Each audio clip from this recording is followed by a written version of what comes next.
بسم اللہ الرحمن الرحیم۔ حضور نبی اکرم صلی اللہ علیہ وآلہ وسلم کے شمائل کے حوالے سے اب تک ہم نے معمولات مصطفیٰ صلی اللہ علیہ وآلہ وسلم کے حوالے سے گفتگو کی تھی۔ آج اسی میں آقا کریم علیہ الصلاۃ والسلام کے وجود انور کی برکات کے حوالے سے ہم گفتگو کا آغاز کریں گے۔ یہ حقیقت ہے کہ اللہ تعالیٰ کے جو نیک اور صالح لوگ ہوتے ہیں، خواہ وہ انبیاء ہوں یا صالحین اور اولیاء ہوں، ان سے منسوب ہونے والی جو چیزیں ہوتی ہیں وہ بھی بڑی بابرکت اور فیض رساں ہوتی ہیں۔ یعنی ان کے وجود کی نسبت سے جس شے کی نسبت ان کے ساتھ ہو جائے، اللہ تعالیٰ اپنے کرم سے اس کے اندر بھی برکت پیدا فرما دیتا ہے۔ حضور نبی کریم علیہ الصلاۃ والسلام کے آثار کو، آثار سے مراد یعنی جس چیز کی حضور سے نسبت، جو نشانیاں ہیں آقا کریم سے جڑی ہوئی، ان کو بطور تبرک محفوظ رکھنا اور ان سے برکت حاصل کرنا صحابہ کرام کا معمول تھا۔ یعنی صحابہ کرام کا یہ عقیدہ تھا کہ فلاں چیز کی نسبت حضور کے ساتھ ہو گئی ہے، اس پیالے میں سرکار نے پانی پیا تھا تو اب اس پیالے میں ہم پیئیں گے تو برکت آ جائے گی۔ یہ ان کے ذہن کے اندر بات موجود تھی۔ اگر ہم کتب احادیث اور کتب سیرت کا مطالعہ کریں تو صحابہ کرام حضور نبی کریم علیہ الصلاۃ والسلام سے دعا کرانے کے علاوہ، ایک تو یہ ہے کہ آپ آتے ہیں جی آپ دعا فرما دیں، اللہ تعالیٰ ہمیں یہ دے دے، وہ تو معمول تھا ہی تھا، وہ تو خدا نے بھی کہا وصلی علیہم، اے حبیب آپ ان کے لیے دعائے خیر فرمایا کریں، ان صلاتک سکن لہم، آپ کی دعا سے ان کے دلوں کو سکون ملتا ہے۔ دعا تو اللہ نے قبول کرنی ہے، مگر یہ بات سکون دیتی ہے کہ حضور نے ہمارے لیے ہاتھ اٹھا لیے ہیں، اس بات سے اہل ایمان کے دلوں کو سکون ملتا ہے۔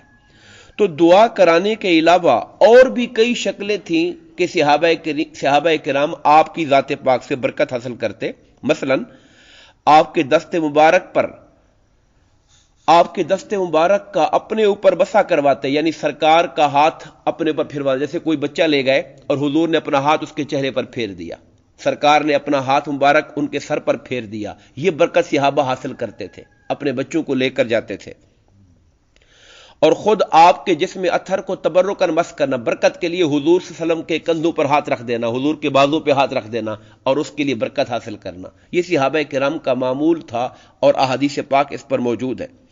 آپ صلی اللہ علیہ وسلم کے وضو کے بچے ہوئے پانی سے تبرک حاصل کرنا، آقا نے پانی وضو کیا اور سرکار کے جسم اقدس سے مس ہوئے پانی والے قطروں کو اپنے ہاتھوں پہ اٹھانا، اس کو لے کر اپنے چہرے پر اس کو پوچھنا، اپنے سینے پر لگانا، اس پر احادیث پاک موجود ہے۔ اس کے علاوہ آپ جس پانی سے اپنا دست اقدس دھوتے تھے، اس دھون سے اور آپ کے بچے ہوئے کھانے سے تبرک حاصل کرتے۔ آگے تفصیلات آئیں گی، میں صرف ابھی عنوانات بتا رہا ہوں کہ یہ سارے پہلو تھے صحابہ کرام کے جن سے وہ سرکار دو عالم کی بارگاہ سے تبرک حاصل کرتے، آپ کے پسینہ مبارک سے برکت حاصل کرتے، آپ کے لعاب دہن سے برکت حاصل کرتے، آپ کے منہ مبارک، جو بال مبارک آپ کے سر انور سے، داڑھی مبارک سے آتے تھے، ان بالوں کو سنبھالتے، اس سے برکت حاصل کرتے۔ اس کے علاوہ آقا کے ناخن مبارک جو اترے ہوتے تھے، کٹے ہوئے ہوتے تھے، تراشے ہوئے، ان ناخنوں کو سنبھالنا، اس سے برکت لینا۔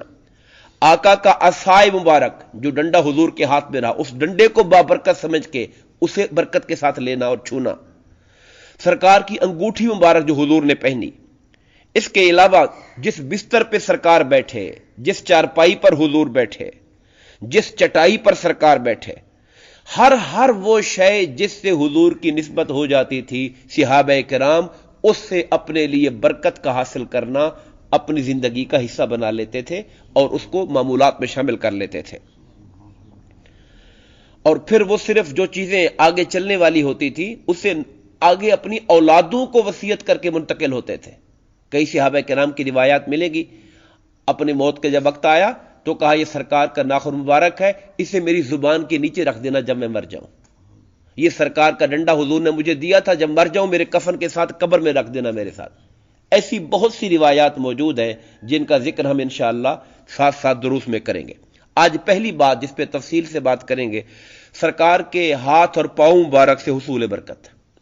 حضرت انس بن مالک رضی اللہ تعالیٰ عنہ سے روایت ہے، صحیح مسلم کی حدیث پاک ہے کہ حضور نبی کریم علیہ الصلوۃ والسلام جب صبح کی نماز سے فارغ ہوتے تو خدام مدینہ یعنی گھروں کی جو عورتیں تھیں وہ اپنے کام کرنے والے بچوں کو، غلاموں کو اپنے گھر کے برتن میں کوئی بالٹی دے کے بھیج دیتا، کوئی گلاس، کوئی چیز لے کے بھیج دیتا پانی، کہ جاؤ سرکار کا ہاتھ لگوا کے آؤ تاکہ ہم گھر کے اندر اس کو مریضوں کو بھی پلائیں اور گھر کے پانی میں شامل کر کے برکت حاصل کر لیں. یہ صحیح مسلم کی حدیث پاک ہے. جب صبح کی نماز سے فارغ ہوتے تو خدام مدینہ پانی سے بھرے ہوئے اپنے اپنے برتن لے آتے اور آپ ہر برتن میں اپنا ہاتھ مبارک ڈبو دیتے، بس اتنا کرتے کہ ہاتھ اس میں ڈال دیتے اور وہ اپنا برتن لے کے چلا جاتا. اور آقا انعامدار کی کریمی دیکھیے، بسا اوقات سردی کا سخت موسم ہوتا، سردی کے سخت موسم میں ٹھنڈا پانی کو لے کر آئے گا، ظاہر گیزر وہ رواج تو تھا نہیں، مگر آقا کریم یہ نہیں کہتے تھے بھائی ہاتھ میرا ٹھنڈا ہو جائے گا یا گیلا ہو جائے گا، ٹھنڈ لگ جائے گی. آقا اپنی امت پر شفقت کے لیے اپنا ہاتھ پھر بھی ٹھنڈے پانی میں ڈبو دیا کرتے تھے تاکہ صحابہ کرام جو امید لے کر آئے ہوئے ہیں ان کی امید پوری ہو جائے. حضرت عبداللہ بن عمر رضی اللہ تعالیٰ عنہ سے روایت ہے کہ وہ رسول اللہ صلی اللہ علیہ وسلم کے لشکروں میں سے ایک لشکر میں تھے. لوگ کفار کے مقابلے سے بھاگ نکلے، ایسا سچویشن بنی کہ مسلمانوں کو شکست نظر آئی اور کافر سخت ہو گئے تو کئی لوگ جو تھے وہ لشکر سے بھاگ نکلے. انسان ہے، حالات ایسے آ جاتے ہیں. وہ کہتے ہیں ان بھاگنے والوں میں میں بھی شامل تھا.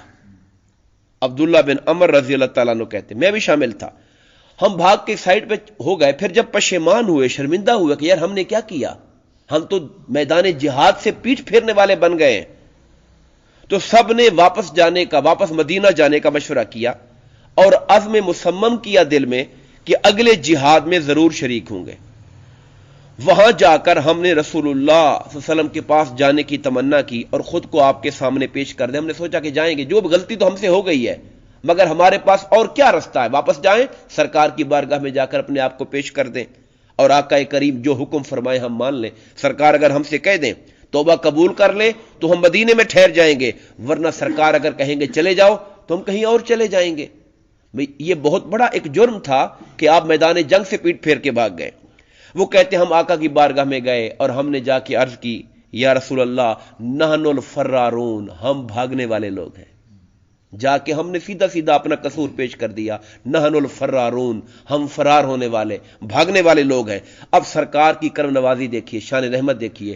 کہا لا بل انتم الاکارون، نہیں بھاگنے والے نہیں ہو، تم پلٹ کر حملہ کرنے والے لوگ ہو.